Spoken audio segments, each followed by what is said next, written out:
Hello gamers and gamettes, what is going on? My name is Tnek127 and welcome back to another video. And before we get into today's video guys, let me go ahead and give us a word from our sponsor. Today's sponsor is Ender Lilies.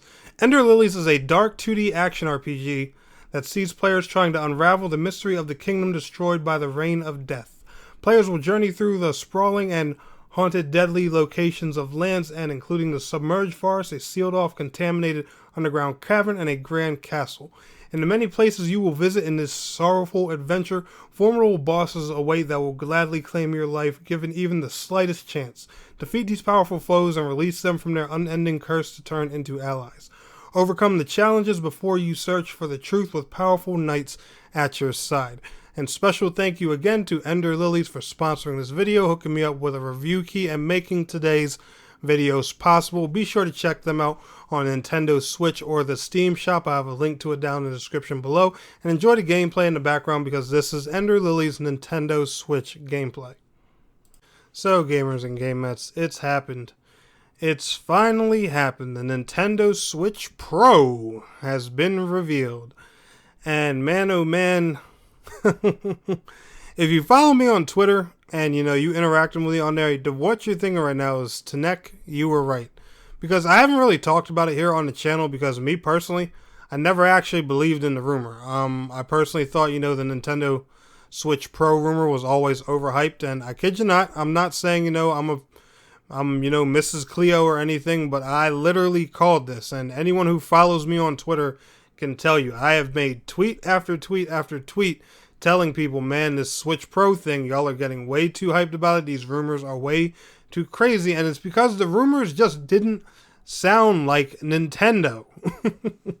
And especially, with the success that they're having with the Nintendo Switch, that's one reason the rumors, even more so, just didn't make sense to me.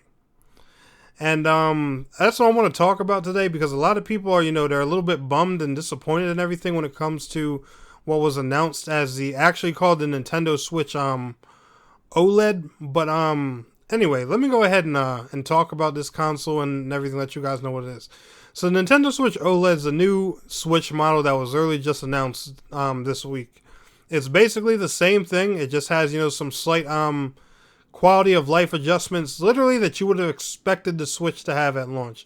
Like, it has a better kickstand, it has a built-in Ethernet jack, it has a bigger LED screen, hence, or OLED screen, sorry, hence, the OLED name and stuff like that, but there are no improvements for gameplay. There's no better chip, there's no better RAM, there's no better GPU. It's the same thing as the regular Switch. So unless you're crazy about playing in handheld and getting the absolute best quality out of handheld play, I personally wouldn't buy this. And unless I get hooked up with it or something, I don't plan on really buying it either. But it is a cool system or something like that. Maybe I'll do it one day for collection's sake, or just the sake of having something nice, blowing money or whatever. But I don't really want to do that. Maybe I'll upgrade to that one and give my regular Switch to one of my kids or something. I don't know, but I personally am not crazy about buying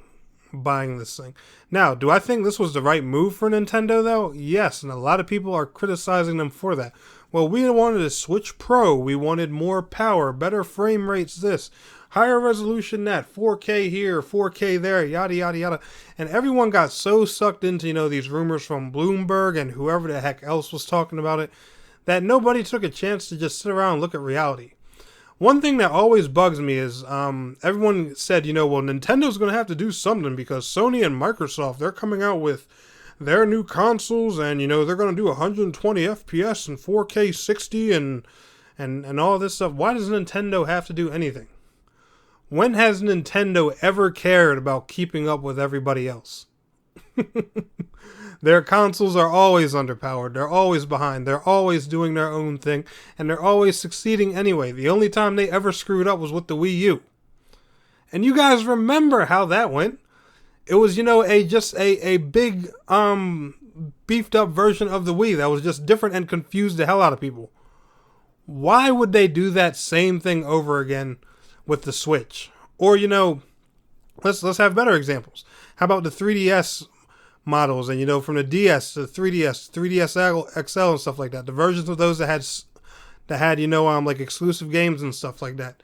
Sure, they were all very successful consoles, but every time you do that and those consoles get exclusive games, you alienate that player base that you already have of loyal paying customers. The Nintendo Switch is the fastest selling console right now. It is outpacing the PlayStation 4, the PlayStation 5, the Xbox One, the Series X and S. It is beating everybody. Why would they want to ruin that? By just making a new console so we can say, oh, we're stronger. we have some better hardware. The Switch from day one, it has always, shown itself as like a beefed up mobile kind of console. One thing that's very popular for this console is mobile developers to bring their games to it, which I can say is, a pretty solid thing for Nintendo to do, because, they always try to stay in their own lane and come up with their own ideas, while the PlayStation and Xbox tend to match more of PC architecture. The Nintendo Switch tends to match more of mobile architecture. So you can see the different areas that, these two different groups of consoles tend to, specialize in. Now, granted, I'm not saying that, the Switch just has to be super weak and underpowered and, they shouldn't focus on, making the technology better and easier for developers to make games and stuff like that. I'm not saying they can't and shouldn't do that. I'm just saying Nintendo has a solid thing going here, and the fact that people want them to ruin that for, just a little bit of extra power is crazy. Now, they could have went the route, of just making something like a PS4 Pro or Xbox One X, or like a Switch X version or whatever, that had a little bit of extra power. Yeah, sure. But like I said, again, that always, especially when it comes to Nintendo, it always ends up leading to some type of exclusive game. And when the rumors came out that, the Switch Pro or whatever would possibly have a few exclusive games, that was already starting to annoy some people when they heard that. Imagine if things went like this, right? I want y'all to think about something, especially a lot of you guys looking forward to Metroid Dread. And I know a lot of you knuckleheads are probably going to come in the comments and say, well, get a job and, just buy it or something like that. But hear me out real quick. Imagine if, this new Switch OLED ended up being the Switch Pro that y'all wanted, and Metroid Dread that was announced at E3 ends up being an exclusive for the OLED and can't be played on the original Switch. How would you feel that you already have to pay, $60 for a 2D Metroid game, which I find is honestly justified. It's a brand new Metroid game, plus $350 for the brand new Switch.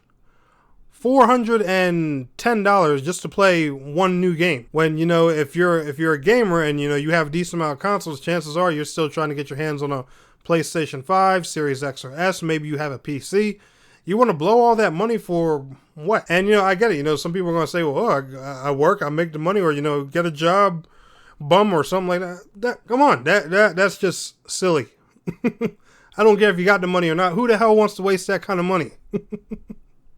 I'm just saying, guys. Me personally, I'm kind of glad that they did things they did things this way. They showed that the Switch they were just going to revise the hardware a little bit. We're going to learn from the mistakes when we launched the console, take care of the things that people complained about, which they wanted a bigger, better looking screen for handheld. That's one thing that people have harped on since the thing launched.